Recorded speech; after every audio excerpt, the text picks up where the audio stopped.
कोई डिब्बा दो रेल लाइनों के बीच जा फंसा तो बेपटरी हुए कई डिब्बे रेलिंग तोड़कर नीचे जा गिरे। वहीं कई डिब्बे एक दूसरे पर चढ़ गए।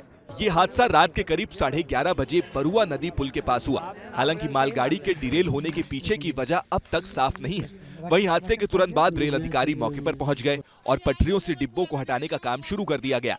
हादसे में किसी तरह की जनहानि की सूचना नहीं है।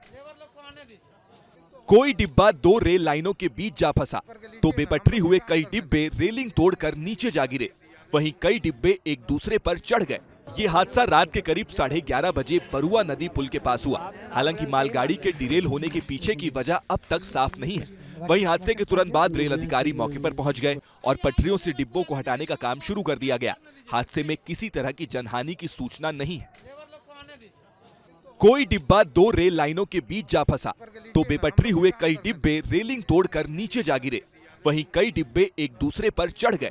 ये हादसा रात के करीब 11:30 बजे बरुआ नदी पुल के पास हुआ। हालांकि मालगाड़ी के डिरेल होने के पीछे की वजह अब तक साफ नहीं है। वहीं हादसे के तुरंत बाद रेल अधिकारी मौके पर पहुंच गए और पटरियों से डिब्बों को हटाने का काम शुरू कर दिया गया। हादसे में किसी तरह की जनहानि की सूचना नहीं है।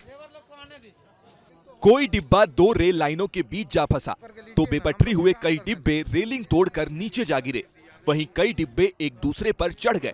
ये हादसा रात के करीब 11:30 बजे बरुआ नदी पुल के पास हुआ। हालांकि मालगाड़ी के डिरेल होने के पीछे की वजह अब तक साफ नहीं है। वहीं हादसे के तुरंत बाद रेल अधिकारी मौके पर पहुंच गए और पटरियों से डिब्बों को हटाने का काम शुरू कर दिया गया। हादसे में किसी तरह की जनहानि की सूचना नहीं है। कोई डिब्बा दो रेल लाइनों के बीच जा फंसा तो बेपटरी हुए कई डिब्बे रेलिंग तोड़कर नीचे जा गिरे। वहीं कई डिब्बे एक दूसरे पर चढ़ गए। ये हादसा रात के करीब 11:30 बजे बरुआ नदी पुल के पास हुआ। हालांकि मालगाड़ी के डिरेल होने के पीछे की वजह अब तक साफ नहीं है। वहीं हादसे के तुरंत बाद रेल अधिकारी मौके पर पहुंच गए और पटरियों से डिब्बों को हटाने का काम शुरू कर दिया गया। हादसे में किसी तरह की जनहानि की सूचना नहीं है।